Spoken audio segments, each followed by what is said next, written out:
Hello, if you were looking for a scare tonight, you've come to the right place. I'll be narrating an hour's worth of creepy horror stories that I found off of Reddit. So without further ado, These are their stories.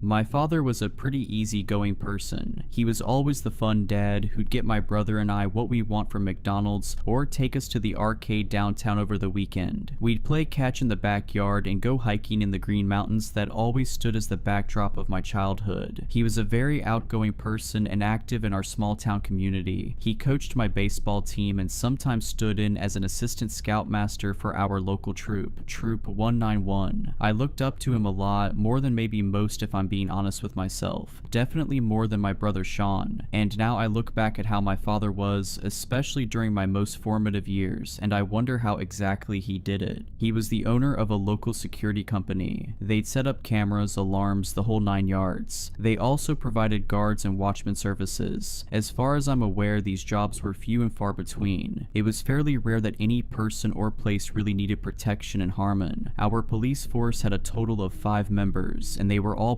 part-timers other than the chief. What I didn't realize as a child was my father's company was farther reaching than Harmon's vague borders with the wilderness that surrounded it. They were contracted across the state, across New England sometimes. Again, most of this was alarm and camera security system work. Glorified electricians essentially, but they were good at what they did. The watchman positions only became available every once in a blue moon, and that was only because my father rarely took those jobs. He didn't even have dedicated employees for the work, simply hired freelancers looking for a quick buck, essentially watching cameras in an office for 8 hours a night. Things started to change after the recession, however. People didn't have the money to splurge on expensive security systems. My father knew we would struggle if he didn't make changes, and soon what was the outlying limb of his business became its core. People needed work, more and more properties were being neglected and abandoned, and my father saw that opportunity to capitalize on both. I remember he started coming home later than usual. Sometimes I didn't even see him until the next morning. Frankly, I was too young to really know what was going on. Sean might have been more aware, but I've never talked to him about it. As I grew up, I learned little bits and pieces of the night watchmen my father employed and the places they were hired to guard. He'd usually have some funny story to tell of the nightly reports he had come in. Sometimes there was nothing he'd tell me, however. When he got home, he'd simply drop his coat off in the mudroom and brush past my brother and I towards my mother with nothing but a shallow smile. I would watch my mother wrap her arms around him and they'd quietly walk into the next room, away from our prying ears and my prying eyes. As I grew older and all through high school, I was asked by many of my classmates if my dad could get them into one of the many properties which they surveyed. I'd always say no, of course. My father was very adamant about how dangerous those places were. He'd always say, "We aren't protecting the property from people, we are protecting people from the property." And anytime anybody I knew would try to make it past the watchman, they would end up in my father's office by the morning. Despite usually having known them since they were 5, Harmon was a small town after all. He never hesitated to let the police teach them a lesson. That included my best friend Devin, who lived 2 houses down from mine. Devin was probably one of the worst offenders if I'm being honest. I never dared join him on any of his expeditions, but once he got a car he was gone pretty much every single night. He was a smart kid, far more intelligent than the normal crowd that would break into any of the places my father's company surveyed. As a result, he got away with it. He wasn't there to trash the places though, just explore from what I was told. He'd show me pictures he took off his camera during lunch at school the next day, and to be honest, I didn't really understand the appeal. They just seemed like abandoned buildings, dirty, dusty, and probably dangerous. My father's words were still etched into my mind. Devin always defended his expeditions, however, despite the risks he took to achieve them. After high school, I honestly didn't know what to do with myself. I tried my hand at community college, but that didn't go far. Looked into the trades, but I'll be the first to admit I wasn't built for the blue-collar lifestyle. After 6 months or so in the spring of 2018, my father offered me a job. "Hey kiddo, can I come in?" he asked, knocking on my bedroom door. I swung around in my desk chair, pausing the game I was playing. "Yeah, of course," I replied with a bit of hesitation. I knew this conversation was coming. It had been months and I'd been stuck working at the local urgent care behind the front desk, a carryover from my short interest in pursuing medicine. It wasn't the most glorious work, and sometimes it certainly wasn't pretty, but I was comfortable there. He sat down on the bed across from me and folded his hands, letting out that sigh that always came before your parents said something you didn't want to hear. Adam, we need to talk about where you're going, he said plainly. What do you mean where I'm going? I mean where you're going, what you want to do with your life, college, career, anything at all. I hate seeing you just wasting your time here. He elaborated. Dad, I have a steady job. I'm just figuring out what I want to do, I said as sternly as I could muster. It was a weak attempt. You told me that back in the fall. It's May now, son. I gave you your time. Now I just can't watch you waste your time anymore, my father admitted. What are you trying to say? I asked with a bit of hesitance. I want to give you an opportunity, since clearly you aren't pursuing one yourself. He finally spit out, a job, working for me.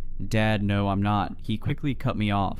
Adam, listen, it's better pay than you're getting. Hell, it's better pay than your brother is going to get once he finishes school. It can be the start of a career for you, or at the very least, you can start saving some real money for the future. And it's easy work. You'll have plenty of time to figure out what you want to do. He tried selling me, even repeating my own words. I shut my eyes for a moment and exhaled. What's the job? I asked begrudgingly, knowing this was less of a choice than he was making it out to be. Night watchman, 5 days a week, 8 hours each day. I'll even let you pick your days off. I thought you didn't want me going to those places. Aren't they dangerous after all? I questioned, trying to use his words against him. He rolled his eyes. I know what you're doing, son, and you're not a kid anymore. Plus, you'll be there legally, not trespassing like your friends. I'd be handpicking your assignments anyways. I won't have you going. If I'm going to take this job, I don't want any special treatment, Dad, I argued. You offer me this job, I will go where you'd send any other watchman. He didn't respond for a moment, clearly not having a quick counter like he did for anything else I'd said up until that point. If that's what you want. He finally stumbled out, less assertive than before. His demeanor had completely changed in those few moments. Any confidence he conveyed had eroded severely. He looked at me with eyes that told me to fight the offer that he himself had just been arguing for, and I looked back at him with a new sense of cockiness, like I'd somehow beat him at his own game. I barely even thought about what I was doing. I knew my job was dead end anyway, so I didn't see much stake in keeping it. Maybe this was a smart idea. My father had always had my best interest in mind. He wouldn't have ever offered this to me if he thought I couldn't handle it. But then again, I had thrown in a term that he did not offer. I'll do it, I agreed simply, giving him a smile. He nodded silently, slowly rising from the bed and walking towards the door. Alright, I'll let you put your 2 weeks in then,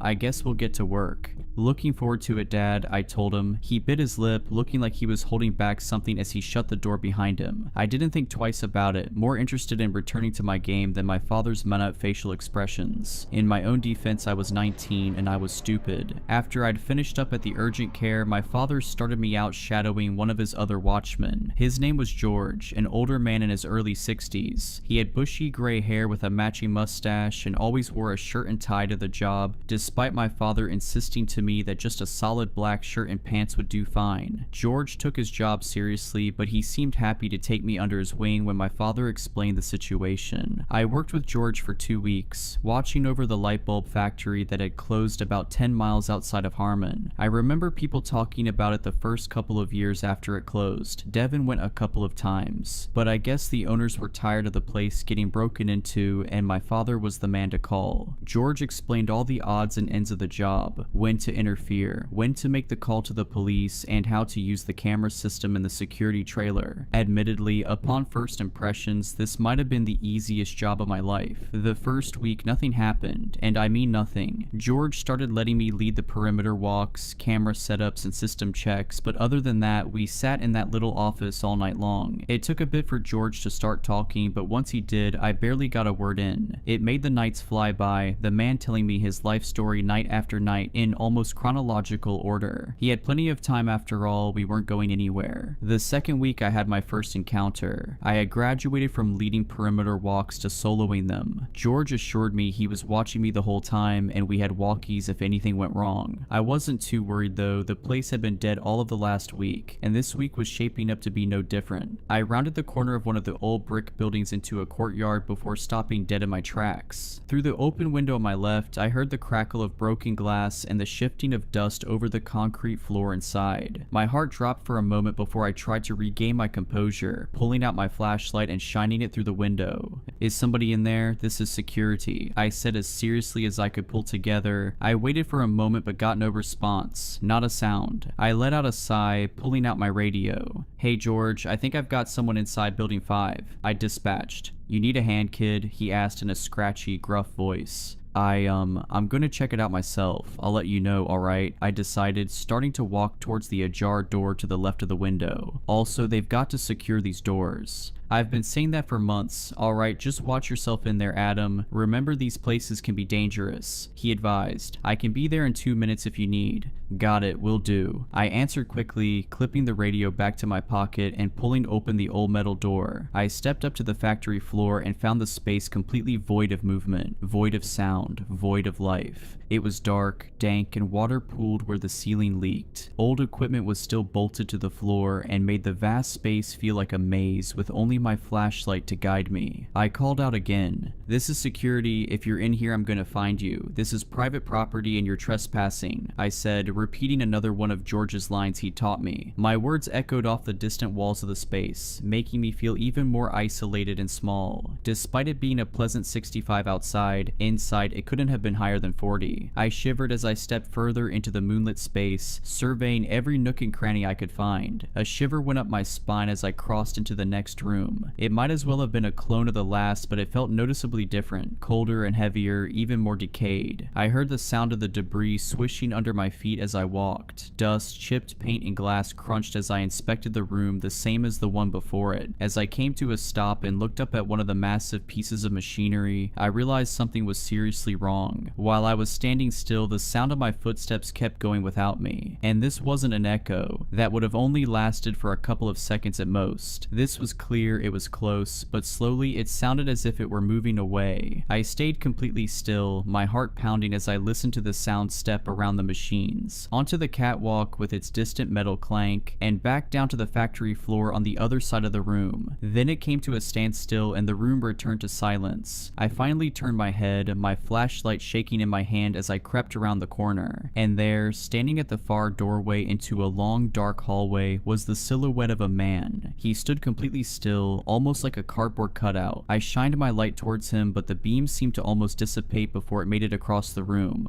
Despite what George had told me time and time again about confrontations, I had to admit I was terrified. As I slowly walked closer, I had to keep reminding myself that it's just a person. "Sir, you can't be here. This is private property," I stumbled out, completely failing to deliver an intimidating tone. I got no response from the man. His silhouette stayed exactly in its pose, standing almost inhumanely straight up. Even as I approached him, my flashlight's warm glow still wouldn't reach him. I tried whacking the battery compartment to get a little more juice out of the light, but all it did was kill the light completely. I tried to stay calm as the silhouette watched me from the doorway. I frantically tried sliding out the batteries and reinserting them, my eyes dashing between my hands and the silhouette. Screwing the cover back on, I flicked on the light to find the figure was gone. "Hey, stop screwing with me. We're gonna call the cops and you're going to be charged with trespassing," I warned in a futile state of panic. I turned around in circles, shining the light on any and every surface of the room. He hadn't gone far, he couldn't have. I didn't even hear his footsteps and it had only been a moment. I finally rested my eyes back in front of me and there, just as I'd left him, was the silhouette of the man. The flashlight did nothing to give the figure any details. He remained as dark and featureless as our surroundings. "What the?" I whispered through quivering lips, dropping the light to my side. Finally, for the first time since I'd laid my eyes on him, the silhouette of the man moved. His arm stretched stiffly towards the open door, like the muscles hadn't been used in years. His hand closed slowly into a fist and he began to knock against the metal. At first they were nonsensical, slow, and the sound of the metal interrupted the immense silence that filled the space between us. I stood completely stunned, frozen, and unable to move. I thought to turn and run, but I feared what would happen if I lost eye contact with the figure. I could feel my heart pounding as the knocks started to become more consistent but still slow and intentional. The man let the sound play out before he'd go again, and the knocks became more aggressive and loud, almost unnaturally so. The sound seemed to bounce off the walls, surrounding me in a way that I couldn't explain. Then it came to a stop as quickly as it began. The arm lifted one last time and gently tapped the door in a familiar rhythm, the shave and a haircut. I watched it lower back to his side, just as jagged and stiff as it had raised. The figure's body then turned to face the open doorway to his right and slowly, almost robotically, walked through the door and out of my view. I quickly started to breathe freely again, my breaths long and labored. "Get your stuff together, Adam. Get this guy and call George," I whispered to myself as I hesitantly stepped forward. My slow walk quickly grew to a run as my fear mounted. The worst case scenarios and unknowns were building in my mind before I whipped around the corner the man had just stepped through. The room was small, with lines of shelves on either side and a small window towards the ceiling at the far end. Its safety glass was shattered, but the wire mesh kept it in place. The room was empty. Nothing disturbed, no footprints, no other way out than through the doorway I'd watched since he'd walked through it. Any sense of calm I had disintegrated almost immediately. My eyes danced from wall to wall, hoping somehow I'd missed the full-grown human that should have been standing right in front of me. My mouth fell agape as I stepped back slowly, almost dropping my flashlight with how much my hands were shaking. I grabbed the walkie from my pocket, admitting defeat as I was completely and unabashedly freaking out. "George, hey, it's Adam. I don't know what's going on, but this guy keeps disappearing and he was banging on the walls trying to freak me out. Can you give me a hand finding him?" I asked, my voice a stuttering mess as I tried to downplay exactly what I'd been experiencing. The line stayed static, my mentor's familiar gruff voice absent where it should have been. "Hey, you there?" I asked again after a few moments of static, and again I heard nothing. George, pick up the walkie," I ordered, feeling the panic swelling inside me, but George never answered. I looked in either direction, trying to find the nearest exit. In the darkness, I couldn't make out anything, and I tried to retrace my steps towards the door I'd entered through. My walk was slow, cautious, as I moved around the dusty assembly lines and heavy machinery. As I passed a row of dirty, fogged windows, a rush of wind whistled through the building, sending the trees outside swaying and loose debris inside flying. Tree branches smacked against the windows as I passed, making me jump back in fright. I was more on edge than I'd ever been before, and if I'd heard a pin drop, I imagine my ears would have caught it. I continued past the windows, barely making it a few feet before realizing that something wasn't right. While the wind had subsided, the branches kept hitting the windows. I swung my light around faster than I'd ever moved before, but it revealed nothing. The branches were completely still, yet the tapping continued. It was slow, purposeful, and I quickly understood its source wasn't something outside. I finally took off in a dash towards the next room, the soft taps of the window behind me turning into aggressive, loud bangs. The sounds bashed off of different materials, metal, brick, wood, anything that was available. I didn't dare look behind me as I tripped around the corner into the next room, but it followed me faster than I could run away. I could hear objects right beside me being pounded, smashed and tossed, shaking the floor beneath my feet. I saw the moonlight shining through the open doorway in front of me as I kept running as fast as I possibly could, the vigorous, angry violence behind me gaining closer and closer to my ears. I heard loud bangs against the brick wall beside me, so strong that the plaster began to crack and chip. I swung around the handrail and felt something knock my leg out from under me, twisting my ankle as I tumbled down the stairs and out onto the crumbling concrete. I didn't move for a moment, almost hoping that I could somehow play dead, but that thought didn't last long. I quickly pushed myself to my feet, feeling the throbbing pain in my ankle as I hobbled away from the doorway. I barely made it 5 feet before collapsing to the ground again, starting to cry as I rolled onto my back. I picked my head up and looked back at the factory building. Silence surrounded me as if nothing had happened. The leaves of the trees rustled quietly above, and that was all. In front of me, standing in the doorway I'd just come through, was the man, his black silhouette almost blending into the darkness behind him. I stared at him, frozen and helpless like a deer in headlights. He simply stood for what felt like hours before moving his arm to the metal door, just as he had back inside. He balled his hand and gave the door 2 solid, slow knocks. Then he turned and the black silhouette slipped back into the shadows. I walked in agonizing pain back to the security trailer, my entire leg throbbing in pain as I tried to move as quickly as I could. I kept trying to radio for George, but even outside, the walkie couldn't reach him. When the trailer came into view, something immediately seemed wrong. The lights inside were off. off. The flood lamp that was pointed down onto our security car had gone out as well. The place seemed lifeless and empty, just like the rest of the factory. Crap, I muttered under my breath as I hobbled up the stairs and through the door. The room was cold, dark, and almost devoid of sound. George's usual early morning radio show had been replaced with white static, and in the office chair, hand grasping his chest, was George. He was heaving heavily, his eyes terrified as they rolled over to meet my own. I nearly fell again as I hurried to his side. "George, what happened? I'm calling 911. It's going to be okay, I promise," I insisted, my months of working the front desk at an urgent care coming right back to me. I grabbed the phone off the desk and with trembling fingers dialed 911. I knew what I was looking at. I'd seen it more times than I'd like to admit. George was having a heart attack. The ambulance arrived within 10 minutes. Harmon Regional Hospital was only a few miles away, but it felt like a lifetime had passed as I tried to keep the man conscious. He never spoke, focusing all his efforts on breathing as I kept repeating over and over. We sat in the dark, with the sound of the radio static the only thing breaking the silence of the desolate property. Paramedics swung the door open, followed by the police, who quickly took over the scene. George was moved onto a stretcher, his almost limp body carried out of the room. The paramedics took us both to the hospital, the police giving me a ride in the back of their cruiser. "So, what happened to you, kid? You look like you just went through hell," the officer asked as we pulled out behind the ambulance.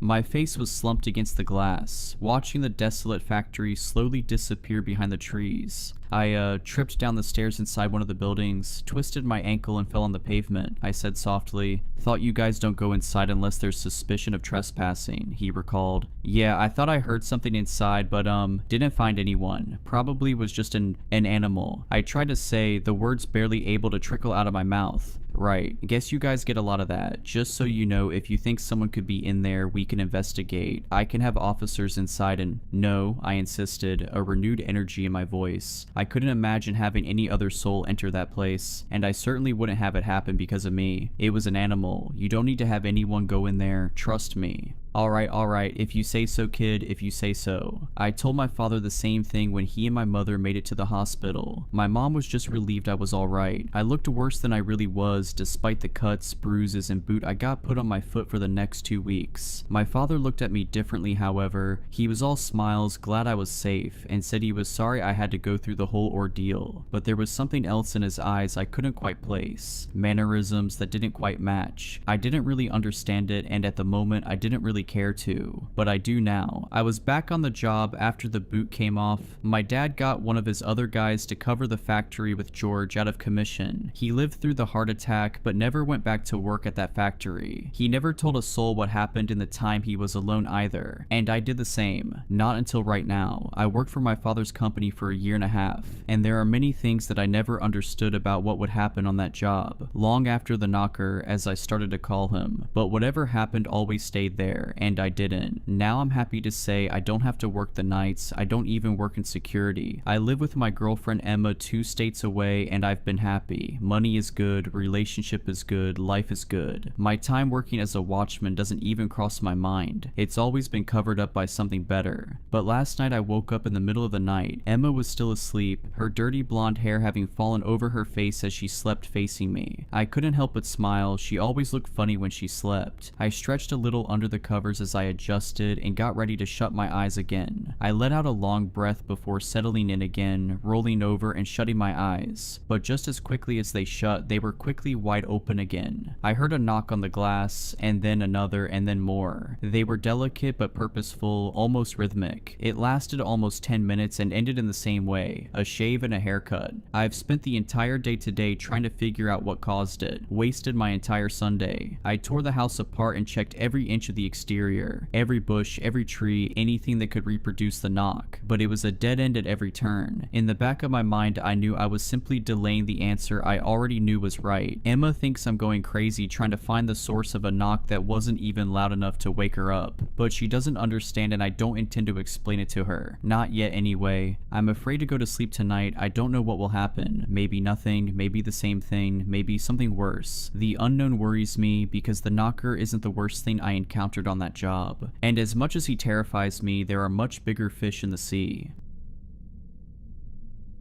It all started last week on a quiet evening when I was scrolling through my phone. My storage was full, so I began the tedious task of deleting old photos. But then something caught my eye. A photo album titled Sleep Well, one I didn't remember creating, appeared on the screen. The creation date was from the night before, just hours earlier. A cold shiver ran down my spine as I opened it. Inside was a picture of me taken while I slept, vulnerable, unaware. The angle of the shot was disturbingly specific, as if the photographer had been hiding just out of view. Their presence felt only in the eerie stillness of the moment. The most disturbing detail: the picture was taken from inside my closet. I live alone. My heart dropped. I could feel the color draining from my face as a heavy pressure squeezed my chest. I was being watched. My eyes instantly darted toward the closet. As I trembled in fear, I wondered, was someone inside it? I don't know. I was too scared to look. In a panic, I immediately grabbed my car keys from beside the bed, rushed to the front door, and drove straight to the police. I arrived at the police station, feeling a strange sense of relief just for making it there. I told them everything that happened and showed the picture. The officers listened, then agreed to send someone to search my house. They searched every inch: closets, drawers, windows, nothing. No signs of break-ins, no clues that anyone had been there. The police told me to change my locks, install security cameras, and keep in touch in case something else happened, but it didn't feel like enough. I was terrified. The idea of someone watching me, of someone being inside my closet, haunted me. That night, I opened the closet fully, convinced that if I could see inside, I could rid myself of the fear. But something felt off. I could still feel the presence, like someone was right there, just beyond my sight. The weight of paranoia suffocated me. Unable to sleep, I went to the kitchen to make something to eat. I called my friend Melissa and told her what happened. With my voice shaking, I made myself some popcorn and went back upstairs to my room. Still talking to her, trying to sound calm, I noticed something wrong. I stopped mid-sentence. My breath hitched. The closet door that I had left wide open was now closed, but not fully. There was a slight gap, a narrow sliver, just enough for me to know that someone or something was inside. I couldn't see who or what, but I could feel it. The pressure of being watched. My eyes locked on the gap, heart hammering in my chest. Then I saw it. A single wide eye staring back at me from the darkness. My voice trembled as I spoke.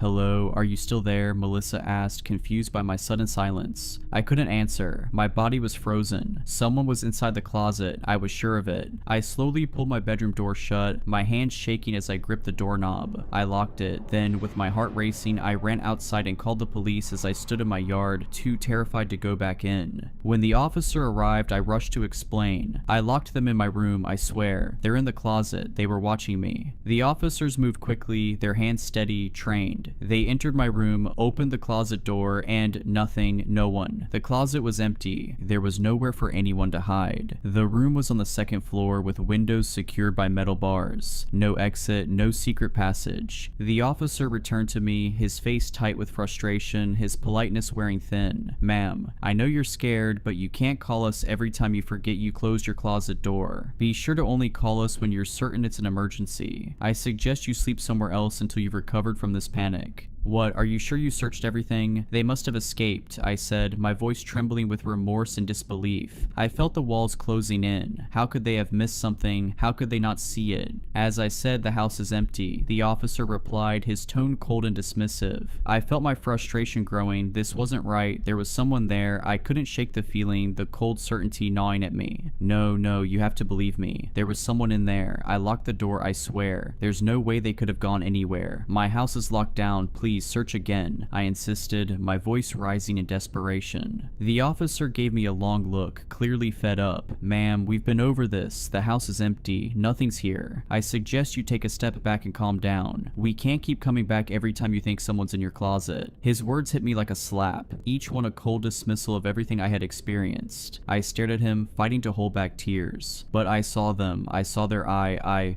"Get some rest," he cut me off, turning on his heel. "We're done here." Reluctantly, I followed the officer's advice and went to sleep at Melissa's house. She's my best friend, and being with her felt like the only place I could be safe, at least for that night. Melissa tried to lighten the mood, but I could hear the nervousness in her voice. "Are you sure this picture isn't just some joke from someone messing with your head?" I forced a weak laugh, but it was hollow. "Number, I'm sure about what I saw. There's someone watching me." I didn't want to talk much. My mind was racing, but the words wouldn't come. dumb. I hadn't been able to explain it properly to the police, and now I couldn't explain it to her. The fear was too real. Melissa's husband was out of town, so I ended up sleeping next to her. I was too scared to sleep alone. That night, I finally felt a little safer, a little less alone. The next morning, things felt better. Being with my closest friend gave me a sense of comfort. I ate breakfast, tried to distract myself, but there was one thing I couldn't shake. The picture. I had to know. I had to see it again. Melissa asked, "Can you show me the picture again?" I didn't want to look at it, but I opened my gallery anyway. I could feel my heart thudding in my chest. I stared at the album for a moment before clicking on it. My stomach dropped. There was another picture in the album, a new one. I zoomed in. I couldn't believe it. It was a picture of me, but this time I wasn't alone. Melissa was lying beside me, just like the night before. But the perspective was wrong. It was too close. Whoever took the picture was right next to us. And in their hand, they were holding something, a rag doll. The doll looked just like me, the same dark hair, the same clothes, the exact same features. Even the expression on its face mirrored mine. The doll was lying in the same position I was, as if it had been placed there beside me, sleeping. In the background, I saw the shadow of who took the picture. My heart stopped. My hands shook as I dropped the phone. The safety I had felt with Melissa was gone. All that comfort I had wrapped myself in vanished, replaced with a cold, suffocating fear. I wasn't safe. I wasn't safe anywhere. Melissa tried to calm me down, but it wasn't working. My panic was too overwhelming, and she could see that I was shaking, unable to catch my breath. Desperate to understand what was happening, she quickly reached down and grabbed my phone from the floor. Her fingers trembled as she opened the photo album, her eyes scanning the picture I had just shown her. Okay, this doesn't make any sense," she muttered, her voice tight with confusion. She looked at me, then back at the photo. Her brow furrowed as she tried to make sense of it, but there was a flicker of doubt in her eyes. "Are you sure this isn't just some sick prank? Something someone's been sending you? Maybe an ex or someone you know?" I shook my head, my voice barely a whisper. "No, Melissa, I swear, it's not a prank. This is real. Someone's in my life, and they're watching me." Her expression faltered for a moment, and I saw her hesitate, her eyes darting nervously around the room as if she could feel the weight of something watching her too. Slowly, she handed the phone back to me, but this time I noticed her hand was shaking. "Do you think they could be here too, in my house?" she asked quietly, her voice laced with a hint of fear. I swallowed hard, my own breath catching in my throat. I don't know, but I don't feel safe anymore. I don't think I'm safe anywhere." Melissa's eyes widened slightly, and she stood up from the bed looking around the room. Her voice dropped to a whisper. I don't know. I heard some noises last night, but I thought it was just the house settling. I didn't want to say anything because I didn't want to worry you." The fear in her eyes mirrored my own. For the first time, I realized I wasn't the only one feeling watched. I think we need to check the house just in case," she said, her voice trembling as she grabbed her phone, preparing to call someone for help. Her eyes were wide, her body tense, as she waited for my response. Melissa looked at me, her face pale with concern. "We need to go to the police," she said, her voice firm despite the obvious fear in her eyes. "You can't keep dealing with this alone. If someone's really doing this to you, they need to know." I shook my head, a knot of anxiety forming in my chest. "The police won't believe me, Melissa. I've already been there. They searched my house and found nothing. They said I'm just imagining things. They don't take me seriously." Melissa's face softened, but her voice remained steady as she reached for my hand. "Number.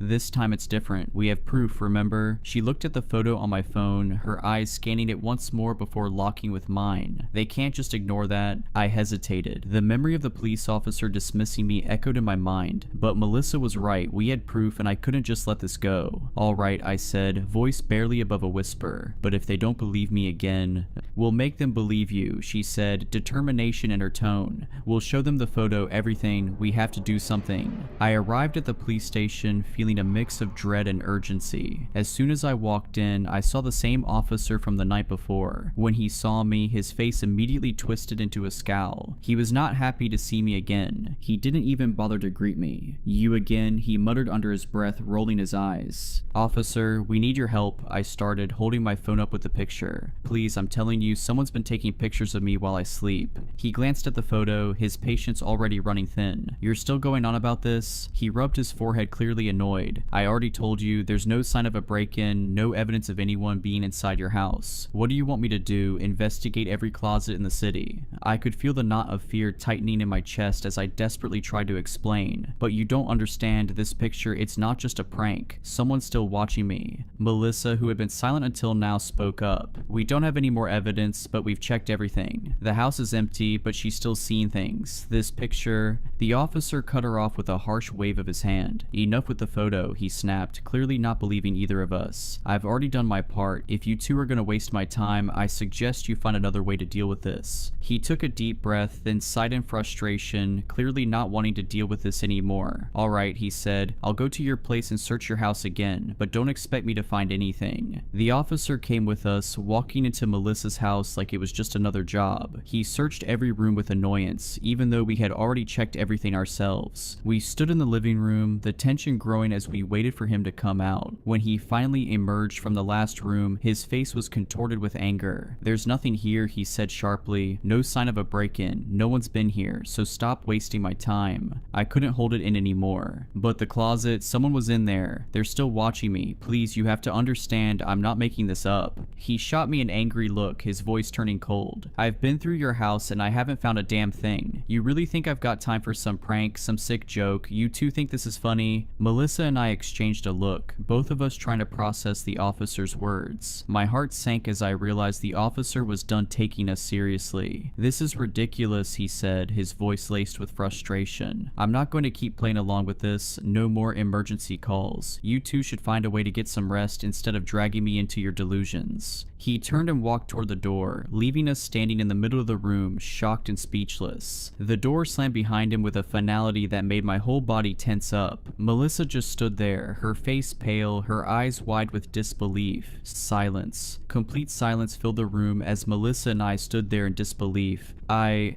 need to go home. It's watching me, not you. Me being here is just putting you in danger, I said with my eyes welling up with tears. Are you crazy? I'm not letting you go anywhere until we catch this person. You're my best friend, I love you, and I'll go through hell to help you, Melissa said, hugging me tightly. Her words were comforting, but fear still consumed me. I honestly didn't know what I would do without her. I'm not sleeping tonight, I said, my voice firm. But remember, you have work tomorrow, Melissa reminded me. Work. How could I possibly work and pretend like nothing happened after everything I'd experienced? The fear was slowly turning into anger. I spent the whole day thinking about what happened, feeling like I was being watched everywhere I went. Melissa called her boss and told him she was sick so she could stay with me. I love her. We spent the entire day coming up with theories about what was going on. Maybe whatever was watching me wasn't human. Nah, I don't believe in supernatural stuff, but Melissa kept insisting. Nighttime came. As I said, I refused to sleep. Even if I wanted to, I don't think I could. But Melissa couldn't stay awake for long. I felt exposed with her asleep, but I wasn't about to wake her up. I just had to stay awake, and that's exactly what I did. Hours passed and nothing happened. The only thing I could hear was Melissa's soft snoring, but time felt agonizingly slow and my fear only grew. 3 a.m., the so-called haunted hour that makes both adults and children alike dread what might happen next. Even though I didn't believe in supernatural things, when I saw 3 o'clock on the clock, my heart sank. I was expecting something, some noise, a reflection, a doll, or the most disturbing thing I could imagine. But nothing happened. 20 minutes went by and I started to feel extremely sleepy, but I knew as soon as I slept, I wouldn't be safe anymore. I glanced at Melissa. Something felt off. She wasn't snoring anymore. She had turned to the other side and I could only see her brown hair splayed across the pillow. I froze. Something about her posture made me uneasy. I had never seen her sleep like that before. Slowly I sat up, my heart racing in my chest. I lifted my head and cautiously leaned forward to see if she was awake, but when I looked, my blood ran cold. What I saw was not my best friend anymore. There in front of me was a body. The skin was unnaturally pale, the once vibrant brown hair now a tangled mess. Her mouth hung slightly open and her eyes, those eyes that I knew so well, were wide open but lifeless, glazed over with an unsettling emptiness. The way her limbs were arranged, twisted unnaturally at odd angles, told me she hadn't just fallen asleep. Numbers remember something had happened to her. I wanted to scream. My throat closed up. I reached out and desperately shook her, calling her name, trying to wake her, but there was no response. Her body was cold, stiff. I tried again, harder this time. Nothing. No breath, no movement. Melissa was dead. Panic surged through my veins, my vision blurry with tears. I fumbled for my phone, trying to dial emergency services, but just as my fingers brushed the screen, something stopped me. An airdrop request flashed across the top of my phone. My heart dropped. I hesitated, staring at the screen, the dread tightening in my chest. I wanted to deny the request, to throw my phone away, to make it all stop, but I couldn't. My mind screamed at me to say no, but my hand moved on its own. I accepted. A flood of pictures appeared on my phone, and my stomach twisted. The images were of me, sleeping, dozens of them, hundreds maybe, scattered over weeks. Some were taken inside my closet, others were shots of me lying in my bed, blissfully unaware. But what made my blood run even colder were the ones that came after. There was a picture of me sleeping beside something on the bed. It looked like the same doll I had seen before, but this time it felt different, wrong. It wasn't just a doll anymore. It was me, or something that had been made to look like me, in doll form, lying beside me. The most disturbing part, the shadow of someone standing just behind it, watching, waiting. I couldn't move. The air around me grew thick, suffocating, and then, through the crack in the door, I saw it. A figure, tall and unnervingly still. It was standing there as if waiting, watching. But the most terrifying part was the eye. That single wide eye staring directly at me from the shadows. It was unnatural, too large, too black. No light reflected off of it. It was like a hole in the world, a deep, endless void that seemed to pull every ounce of warmth and life from the room. The eye twitched just slightly, as if it recognized me, like it had been waiting for me to look. And in its other hand, the doll. But it wasn't just any doll. The doll was me. I recognized the face immediately, its pale skin, the dark hair, the same expression I often wore when I slept. But it was wrong. The doll's eyes were wide open, fixed in a grotesque stare, its mouth frozen in a twisted, silent scream. Its body, rigid and contorted in a way that a human body never could be, seemed to mock me, like an unnatural imitation of myself. The figure held it with such tenderness, as if cradling it, but there was something deeply disturbing in the way it did. The doll's hand was positioned just like mine when I slept, but there was no softness to it, no warmth. And then the figure stepped forward, the eye never leaving mine. The room grew colder and the figure moved silently, like a shadow creeping closer, carrying the doll as if it were the most precious thing in the world. I felt the terror clawing at me, suffocating me, but I couldn't look away from that horrible, hollow eye. It was as if it was looking through me, and the more I stared, the more I felt like I was becoming part of its dark, empty world. I could feel my body shutting down, my heart thundering in my chest as if it was trying to escape my ribs. My hands were shaking uncontrollably, my breathing shallow and erratic. My limbs felt weak, like they were made of stone, and my vision started to blur around the edges. The air felt like it was closing in, pressing against me from all sides, and the figure, the eye, was all I could see. I could hear the blood rushing in my ears, louder and louder, drowning everything else out until the sound was all consuming. And then, just as I thought I couldn't take it anymore, everything went black. I'm currently writing this on a contraband cell phone in prison, after allegedly poisoning my best friend. It's all a lie, of course. They say I did it, but they don't understand. They don't know what I saw, what really happened. Melissa is gone. I can still feel the weight of that truth crushing me. I can still hear her laugh, see her smile, feel her presence beside me like I always did. I feel the coldness now. It's unbearable. Losing her, it's like losing a part of myself. The world feels hollow, like it's spinning around me without any meaning. The grief is suffocating, but the worst part isn't the grief, it's the frustration, the anger bubbling inside me. They think I did it, they think I'm the one who poisoned her. They don't see how broken I am, how lost I feel. They don't understand that I would never hurt her. I would never do something like that, but it doesn't matter what I say. They have their own version of the truth, and now they've locked me away for something I didn't do. They'll never know what really happened. They'll never know what I saw in that room, what I saw in her eyes before everything turned dark. I couldn't escape before. Now, I certainly can't. They've got me here in this cold metal cage, but maybe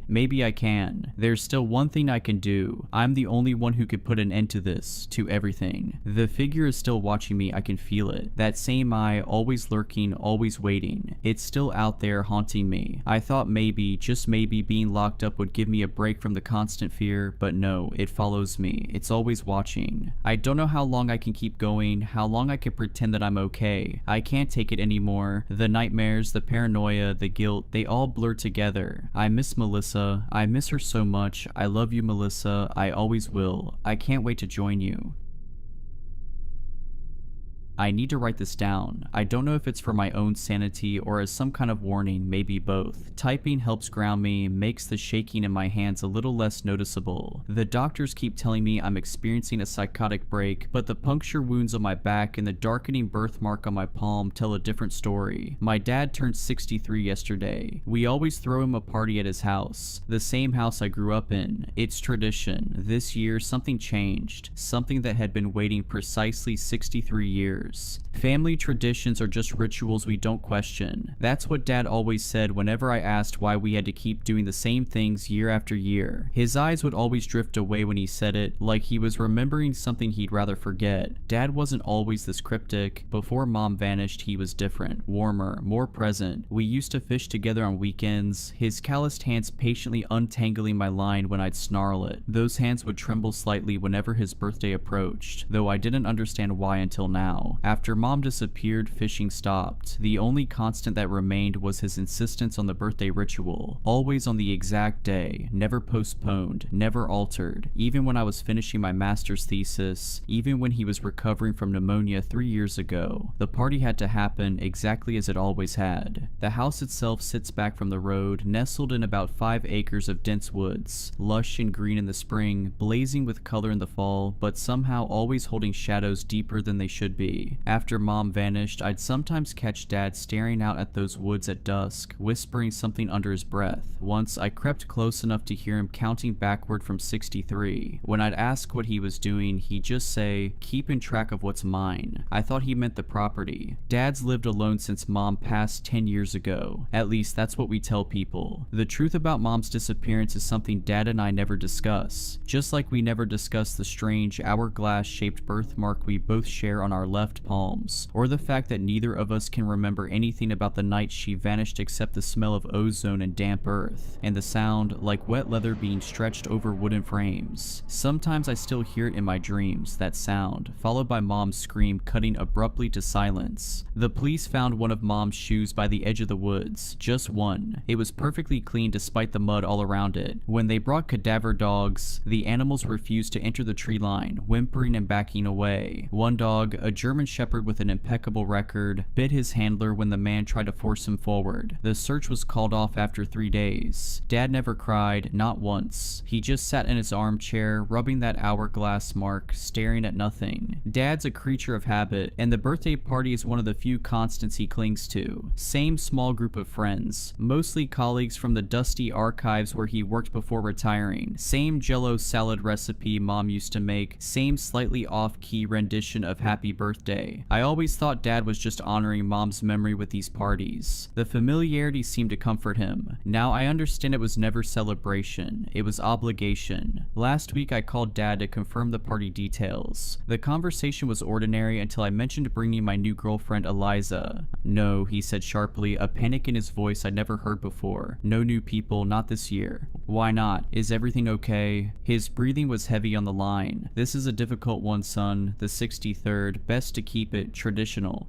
What's special about 63? I asked. The silence stretched so long I thought we'd been disconnected. Then, so quietly I almost missed it, he said, "That's how many they need." When I pressed him, he changed the subject, voice resuming its normal cadence as if the moment of strangeness had never happened. "I didn't invite Eliza. I got there around 6 p.m. on the day of the party. The gravel crunched under my tires like usual, but something felt different. The trees seemed to bend inward, watching, listening. Strings of faded party lights were draped across the porch railings, buzzing with an unnatural persistence, like insects speaking in code. When I killed the engine, the silence that rushed in felt hungry. Before going inside, I noticed something odd. The wind chimes Mom had hung years ago were perfectly still, despite the breeze I could feel on my skin. I touched one. It was ice cold and made no sound, as if it were frozen in time or existing in some different medium than the air around it. Inside, the usual suspects were already mingling. Mr. Henderson, Dad's old boss, looking even more like a bewildered owl than usual. Mrs. Gable from next door, clutching her ubiquitous Tupperware container. A few others whose names always escape me, but whose faces are etched into the memory of dozens of these parties. As I shook hands with each guest, I realized something that sent ice through my veins. Each year they look exactly the same, not just similar, but identical. I realized with a chill that Mrs. Gable's dress was the exact same one she'd worn to every birthday since I was 15. The small coffee stain on the left sleeve hadn't changed, hadn't faded. It was precisely the same stain. The amber necklace she wore caught the light in the same way, reflecting the same pattern on her collarbone. For a decade, she hadn't aged a day. Dad seemed fine at first, maybe a little tired, but he greeted me with his usual warm hug, smelling faintly of pipe tobacco and old paper. He was wearing the slightly too loud Hawaiian shirt I got him last year. Everything felt normal. The low murmur of conversation, the clinking of ice in glasses, the smell of roast beef warming in the oven. But beneath it all was something wrong, a discord like music played at the wrong speed. When Dad hugged me, his arms held on a beat too long, his fingers pressing into the spot where my spine meets my neck, as if counting the vertebrae. I pulled away, and for a second, just a flash, his eyes seemed completely black before returning to their familiar hazel. The first crack in the facade was small. I was getting a drink in the kitchen when Mr. Henderson came up beside me. He didn't say hello, just leaned slightly towards the refrigerator, his eyes fixed on the magnets holding up my childhood drawings. I noticed with unease that one drawing, a crayon scribble I'd made at age 6, depicted tall, thin figures standing in a circle around a smaller figure. I didn't remember drawing it. The crayon marks seemed to shimmer slightly, as if freshly applied. "The cycle nears completion," he whispered, his voice dry like rustling leaves. "Your father has served well, but the vessel weakens." I forced a laugh, my throat suddenly tight. "What cycle's that, Mr. Henderson? Getting Dad another year older?" He didn't smile. He just slowly turned his head, his owlish eyes seeming too large behind his thick glasses, pupils contracting to pinpricks despite the dim light. The lineage must continue. The hunger must be fed. A memory surfaced. I was 7, hiding in the hallway past my bedtime, watching Dad and Mr. Henderson bent over old maps spread across the dining table. "The confluence occurs every 63 years, Henderson had said. "That's when the door thins. That's when payment is easiest." Dad had nodded gravely, his finger tracing something on the map I couldn't see. In the memory, Henderson had turned suddenly, looking directly at my hiding place, though I was certain I'd been silent. "The boy already shows the mark," he'd said, "stronger than yours was at his age." Dad had glanced up, his face drawn with a sorrow I couldn't comprehend then. "He won't bear it," Dad had answered firmly. "I'll find another way." Now Henderson straightened up, grabbed a napkin, and walked back into the living room as if nothing had happened, but not before I caught the faintest flicker of something insectile moving beneath the skin of his neck. I reached for my phone to call someone, who I wasn't sure, when I noticed the childhood drawings on the fridge were different. Where had been stick figures and houses, now showed dark, spindly shapes with too many limbs. One showed a crude black candle with a purple flame. Another showed an hourglass with what looked like a tiny figure trapped in each bulb, their mouths open in silent screams. I glanced at my palm, where the hourglass mark seemed darker than usual. I've had it since birth. Dad told me once it meant I was a keeper of time. Mom didn't have one. I remember asking her why when I was small, and she'd looked at Dad with such sadness before answering, "Because I'm not part of the line, sweetheart. I'm just a visitor." Then she'd hugged me so tightly it hurt, whispering into my hair, "But I'd rewrite time itself to keep you safe." Mrs. Gable, setting down her jello salad, lime green as always, eyes, caught my eye and gave me this wide, unblinking stare. Her smile didn't reach her eyes. It felt stretched, painted on. She held my gaze for an uncomfortably long moment before turning away with a jerky movement that reminded me of stop-motion animation. The jello didn't wobble as she set it down. It remained perfectly still, as if frozen solid, or as if the laws of physics simply didn't apply to it. As more guests arrived, the same faces Dad had known for decades, the atmosphere grew heavier, charged with something I couldn't name. They greeted Dad with a strange formality, their handshakes lingering, their fingers tracing the hourglass mark on his palm. Their eyes scanned him up and down with an unnerving intensity, like butchers assessing a prime cut. They barely spoke to each other, arranging themselves around the living room in a loose semicircle facing the armchair where Dad usually sat to open presents. They just stood there, waiting. "Dad," I whispered, catching him alone by the hallway. "Something's wrong. These people..." "Not people," he corrected quietly, his eyes darting around the room. For a moment he looked terrified. "Never were. I'm sorry, son. I tried to keep you away from all this. Your mother and I both did. She thought if she..." He stopped abruptly as Mrs. Gable approached. "It's time for cake, Arthur," she trilled, her voice hitting notes that made my teeth ache. Dad nodded, defeated. "Yes, time for cake."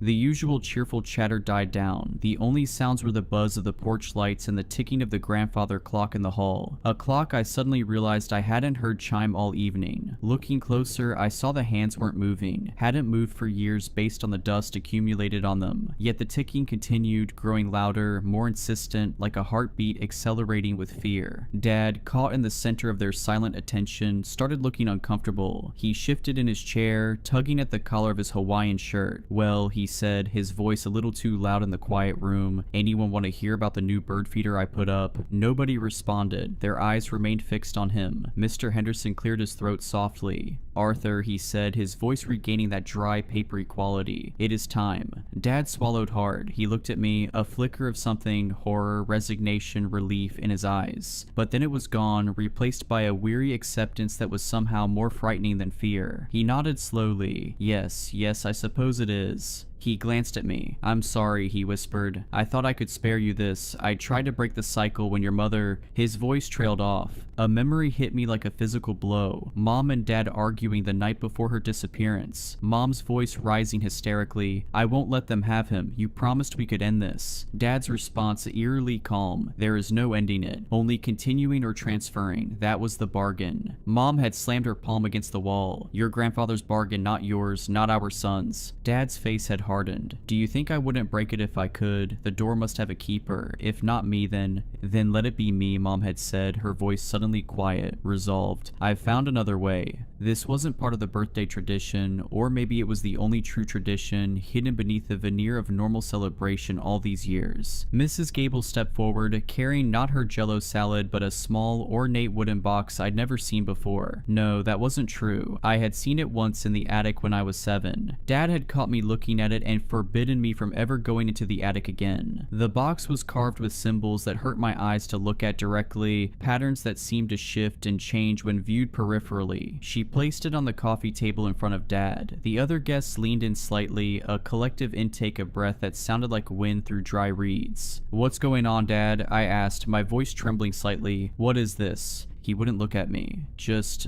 part of getting older, son. Some things you have to accept." He rubbed his hourglass birthmark absently. "Some bargains can't be broken." I felt a sudden stabbing pain in my own palm, looked down to see my birthmark darkening, the edges growing more defined, throbbing in time with my racing heart. Black veins began spiderwebbing outward from it, disappearing beneath my sleeve. The pain was sharp, electric, climbing up my arm like invasive vines. Mr. Henderson gestured towards the box. "Open it, Arthur. Fulfill the pact. Begin the transition. 63 years is complete. The door awaits its keeper." Pact, transition. My heart started hammering against my ribs. This felt wrong, deeply, fundamentally wrong. These weren't Dad's friends. They looked like them, sounded mostly like them, but they were hollow, copies. Or maybe they had always been something else, wearing human appearances like ill-fitting suits. Dad's hands trembled as he reached for the box. The lid wasn't hinged. It lifted straight off. Inside, nestled on dark velvet, wasn't a gift. It was a single, large black candle, its wax strangely iridescent incandescent, shifting like oil on water. There was also a small obsidian knife, sharp and wickedly curved. The blade seemed to absorb light rather than reflect it.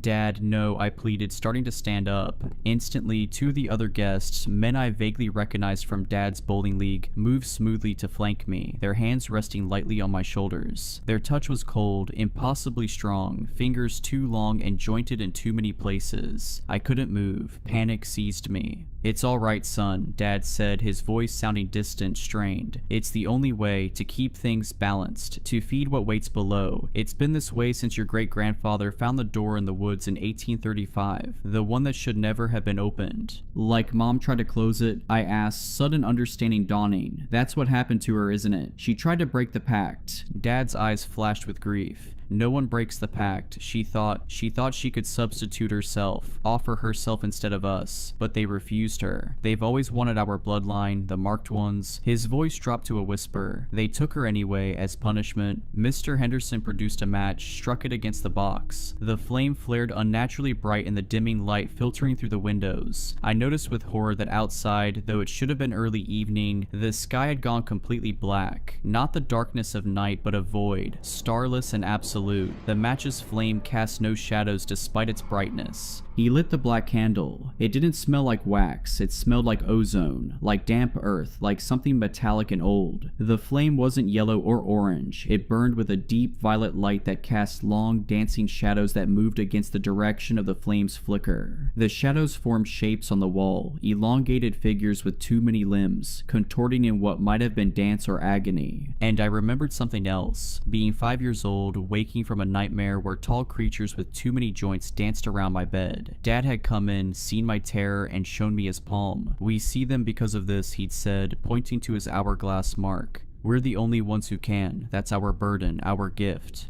"The offering," Mrs. Gable prompted, her stretched smile wider now, splitting her face unnaturally. As she spoke, I glimpsed something behind her teeth, a darkness, a void similar to the one that had replaced the sky. Dad picked up the obsidian knife. His knuckles were white. He looked down at his own hand, resting on the arm of the chair, at the hourglass birthmark that now pulsed an angry red. He took a deep breath, closed his eyes, and made a swift, shallow cut across his palm, directly through the mark. I tried to cry out, but the hand on my shoulder tightened, squeezing the air from my lungs. My own birthmark burned in sympathy, the pain spreading up my arm as if my veins were filling with acid. Dad didn't flinch, didn't make a sound. He held his bleeding hand over the candle's violet flame. As the first drop of blood hit the flame, it didn't sizzle. It flared, sending purple sparks into the air that hung suspended, forming momentary constellations of unknown meaning. And the guests, they changed. It wasn't instantaneous, more like a slow motion distortion. Their faces seemed to lengthen, their eyes sinking into shadow, their mouths stretching into impossible, hungry grins filled with too many teeth. The familiar forms flickered, revealing something gaunt, elongated, and wrong underneath. The air grew cold, carrying the scent of decay and something else. Something like stagnant pond water and electricity and time itself gone stale. They weren't human. They had never been human. They began to hum, a low guttural sound that vibrated in my bones. It wasn't music, it was resonance, ancient and terrifying. It was the sound I'd heard in nightmares all my life. The sound I think Mom must have heard the night she disappeared. The sound of something vast and patient, stirring beneath reality. As the humming intensified, I noticed something horrifying. The walls of the living room were becoming transparent, revealing not the expected wooden framework, but a vast, impossible space beyond. A landscape of twisted, impossible geometry, where massive, shadowy forms moved with deliberate purpose around what looked like an enormous door, its surface carved with the same symbols as the wooden box. Through the transparent floor, I could see it wasn't dirt or foundation beneath us, but a chasm that stretched downward forever, pulsing with violet light. And Dad was changing too. The weariness fell away from him. His eyes, fixed on the violet flame, began to glow with the same unnatural light. His skin seemed to tighten over his bones, taking on a grayish, translucent quality. The lines on his face deepened, looking less less like wrinkles and more like carved glyphs, forming patterns similar to those on the box. His joints began to shift, bones lengthening and realigning with sickening wet cracks. He wasn't my dad anymore, he was becoming one of them, the vessel being prepared. The blood dripped steadily into the flame, each drop met with a flare and an intensification of the humming. The figures around him swayed, their shadowy forms seeming to draw sustenance from the ritual, from my father's offering, from his transformation. I finally understood. This wasn't a birthday party, it was maintenance, a feeding, a renewal of whatever pact Dad had made or inherited or been forced into generations ago. These weren't his friends celebrating his life, they were something else, ensuring their connection, their hold, ensuring the cycle continued. The blood, that's why it had to be exactly 63 years, one drop for each year, sustaining whatever lay beyond that door until the keeper could be properly prepared. And as my birthmark burned hotter, I realized with sickening clarity that I was next. The lineage continues, the hunger must be fed. Something inside me rebelled. This wouldn't be my fate. I wouldn't become whatever Dad was becoming, wouldn't feed whatever ancient thing lurked beneath our family legacy. I thought of Mom, who had tried to save us, who had given herself to protect me from this moment. Terror gave me a surge of adrenaline. I twisted violently, shoving backward against the unyielding grips. One hand slipped just enough. I scrambled, falling over a footstool, kicking out blindly. I connected with something hard, a knee, and heard a sharp crack, followed by a hiss that didn't sound remotely human. The humming stopped. Every elongated head snapped towards me, their glowing eyes filled with cold, ancient malice. The illusion was gone completely now. They were monsters wearing the borrowed skins of my father's acquaintances, skin that now hung loose in places, revealing glimpses of something chitinous and segmented underneath. And the thing in the armchair, the thing that was no longer my father, slowly turned its head. Its eyes burned violet. A low growl rumbled in its chest, but I saw something flicker behind those inhuman eyes. A last remnant of my father, fighting to the surface one final time. "Run," it rasped, the voice gravelly, layered, barely recognizable. "They don't want you yet, but they will. The door in the woods, find it, close it. Your mother found a way, in her journal, under the floorboards in your old room." Its voice contorted into an inhuman shriek as the others turned toward it, their attention momentarily diverted from me. Mom's journal. She'd been trying to break the cycle all along. I didn't need telling twice. I crab-walked backwards, scrambled to my feet, and bolted for the kitchen door. The cold hand snatched at me, ripping my sleeve. Something sharp, a claw, raked across my back. I screamed but didn't stop moving. I slammed through the back door, into the suffocating darkness of the woods, not daring to look back. I ran until my lungs burned and tears streamed down my face. Strange whispers followed me through the trees, and more than once I glimpsed thin, impossibly tall figures moving parallel to my path, always just beyond the range of clear sight. The darkness wasn't natural, no stars, no moon, just absolute blackness broken only by brief flashes of violet light that illuminated nothing. Then I saw it, a clearing I'd never noticed before, though I'd played in these woods all my childhood. In the center stood a massive ancient oak tree, its trunk split down the middle, creating a gap that looked almost like a doorway. Inside that gap was only darkness, but it wasn't empty. It moved, pulsed, breathed. The air around it rippled like heat waves, and the smell of ozone was overwhelming. The door in the woods. What great-grandfather had found, what Mom had tried to close. As I approached, I could feel its pull, a gravity that tugged not at my body, but at something deeper, something connected to the mark on my palm. The darkness inside the split trunk seemed to recognize me, to hunger for me specifically. It knew my bloodline, it knew the hourglass mark. It had been waiting. But before I could approach it further, a deafening chorus of those humming voices rose from behind me. I glanced back to see a procession of the elongated figures emerging from the tree line, led by the thing that had been my father. They were coming for me to complete what they'd started, to ensure the lineage continued. I didn't stop until I hit the main road, collapsing onto the asphalt, gasping for air. Above me, the sky was normal again. Dusky evening, stars just beginning to emerge. A car swerved to avoid me, horn blaring. Normal sounds. Normal world. As if a membrane separated this reality from the nightmare I'd just escaped. I called the police from my cell. I told them, I don't even know what I told them. A home invasion, a psychotic break. They sent a cruiser to the house. They found it empty. No signs of a struggle, no blood, no black candle, just leftover roast beef, a half-eaten jello salad, and faded party lights buzzing on the porch. The officer gave me a concerned look as he described the scene, clearly thinking I was having some kind of breakdown. There was one weird thing though, he admitted reluctantly. All the clocks in the house house had stopped, every single one showing 6:13 p.m. The exact time Dad had cut his palm. Dad is missing. His friends are unreachable, their numbers disconnected, their home standing empty as if no one had lived there for years. The police think Dad wandered off, maybe had a health episode. They look at me with pity, thinking I'm hysterical from grief and stress. But I know what I saw, I know what they are, and I know that Dad didn't just wander off. He was renewed, prepared for another cycle, transformed into something that serves whatever waits behind that door in the woods. I haven't been back to the house, I can't, but I need to. Mom's journal is there, under the floorboards. The answer to breaking the cycle might be in those pages. The answer to saving Dad, if anything of him remains, and maybe even Mom. Sometimes late at night, I think I see movement in the woods behind my own apartment, tall thin shadows flickering between the trees, watching, waiting, patient. I've started keeping track of how many I see each night. Always 63, never more, never less. The hourglass birthmark on my palm has begun to darken, the edges growing more defined each day. Black veins spread from it now, reaching past my wrist. Sometimes I wake up with the taste of ozone in my mouth and dirt under my fingernails, though I haven't left my apartment. Last night, I found a small wooden box outside my door. I didn't open it. I have started researching my family history, looking for clues about this door in the woods Dad mentioned. The librarian gave me an odd look when I requested the county's oldest maps and land surveys. Funny, she said, your father used to research the same things. As she handed me the maps, I noticed something on her palm as her sleeve pulled back, the faintest outline of an hourglass. When she saw me looking, she quickly pulled her sleeve down, but not before I saw the black veins spreading up her arm. Her smile didn't reach her eyes. When's your birthday? She asked, her voice too light, too casual. I didn't answer. I just took the maps and left. But as I reached the library door, I heard her whisper, time is running out for all of us. Back in my apartment, I spread the maps across my kitchen table. The oldest one, dated 1835, showed something that made my blood run cold. The woods behind our house were marked with a symbol, a crude hourglass inside a circle, and scrawled in faded ink at the edge of the map, the confluence, the door, the bargain is made.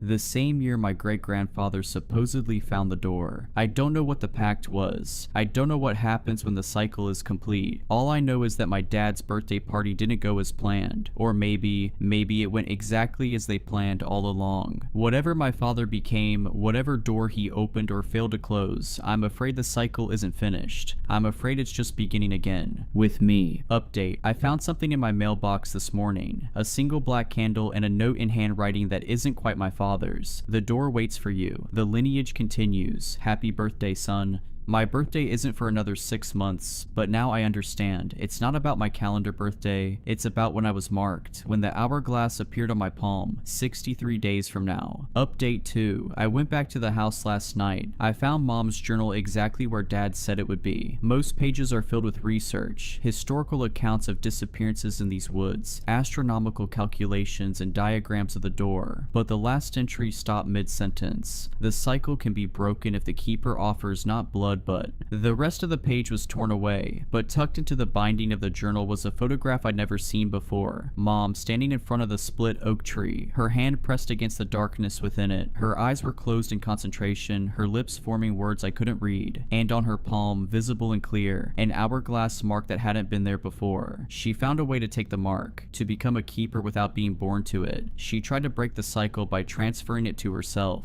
And now I hear something scratching at my apartment door. The hourglass on my palm is burning. They found me, but they've made one mistake. They left the candle, and I think I know what Mom was trying to write. The cycle can be broken if the keeper offers not blood but fire. Somehow I found a spot in the tunnel with enough service to, hopefully, get this post out. I'm holding on to the singular bar for dear life. My situation is growing dire. I'm running out of gas, which also means I won't be able to charge my phone. The only food I have is a bag of Sour Patch Kids, a box of Cheez-Its, 2 Red Bulls, and about a half gallon of water. Let me explain what's going on. I'm a traveler, always have been. I'm used to cross-country road trips. I'm located in the United States, driving for hours through the night without stopping, except to use the restroom or grab a quick meal. I'm currently making the trek from Los Angeles to Chicago. I've done this trip before, but I took Route 66 that time for the hell of it. This time, I opted to take the interstates, a shorter ride and a way I haven't taken before. This way cuts cuts through the middle of the country, passing through Colorado and Nebraska and Iowa. The drive was going normal, lots of nothingness. I'm used to going hours without seeing any other cars or people when I'm driving out here. By the time I'm writing this, I've been driving for close to 3 days. Last night I slept in a Walmart parking lot somewhere in Colorado, I think Frisco. I drove for over 14 hours straight yesterday, only stopping a couple of times at gas stations to grab snacks, take a piss, and refuel. I grabbed dinner at a Taco Bell at like midnight before I crashed. I'm recounting every detail because I'm hoping that maybe this whole thing could be explained away by a lack of sleep and nutrition. I know I should be eating and sleeping more, but I just don't think about it when I'm on the road. I don't think about anything. That's why I love these trips so much. Anyways, I woke up this morning at the crack of dawn, like 6 a.m. in Colorado, which is 5 a.m. my time, and continued on my way. I wanted to make good time, not for any reason. It's not like I had plans, I just wanted to see how quickly I could drive so far. I grabbed breakfast at a local cafe, a bagel and a coffee, filled up on gas, grabbed some Red Bulls, some beef jerky, and a gallon of water. Then I headed out. I don't think I stopped driving until like 6 hours in, when I realized I was gonna piss myself from all the energy drinks I chugged. I tend to space out until it's nearly too late. I stopped at the first gas station I saw, 2 measly gas pumps and a rundown old wooden shack for a convenience store. I was somewhere coming up on Kearney, Nebraska, and I had endured another time change, so it was now around 2 p.m. I walked inside and the bell on the door jingled. The man at the cash register jumped, startled by the first sign of life other than his own cigarette-soaked breaths. I asked him if they had a restroom and he grinned. "There's a bucket out back, princess," he said, stifling a chuckle. I stared at him blankly, waiting for a punchline. He sighed and handed me a tarnished key attached to a piece of wood, which had been roughly etched with pisser. He pointed to a door at the far end of the shack. I did my business, though the toilet looked like it hadn't been cleaned since before I was born, and returned the key to the man at the register, who I now noticed had a name tag that read Gus. I turned to leave, but before I could, Gus cleared his throat and asked me, "Where you headed?" I told him Chicago and he said, "What for?" I told him I didn't really know, just to go I guess. His eyes lingered on me a moment, almost an uncomfortable amount of time. Then he quickly glanced about the shack before he said, "Well, if you can spare a couple hours, I know of a nice scenic route through the peaks a bit further north." He went on to tell me that this route was only really known to locals, winding through Nebraskan peaks with plenty of lookouts over whatever the hell is in Nebraska. Historically home to booze-filled high school parties, romantic illegal camping rendezvous, and of course its fair share of local folklore legends, like the classic teen lovers murdered during a makeout sesh and the killer was never caught type stuff. It's not like his story really piqued my interest. It's the same stuff you hear about every random scenic route and lookout in every random small town, but that's exactly why I chose to embark upon Gus's route. I'm always so curious to explore the places that locals know and adore in all of the random small towns I wind up in along my travels. It makes me realize how connected we really are. No matter where we are in the world, we live out these parallel lives, experiencing emotions and struggles that so many other people also experience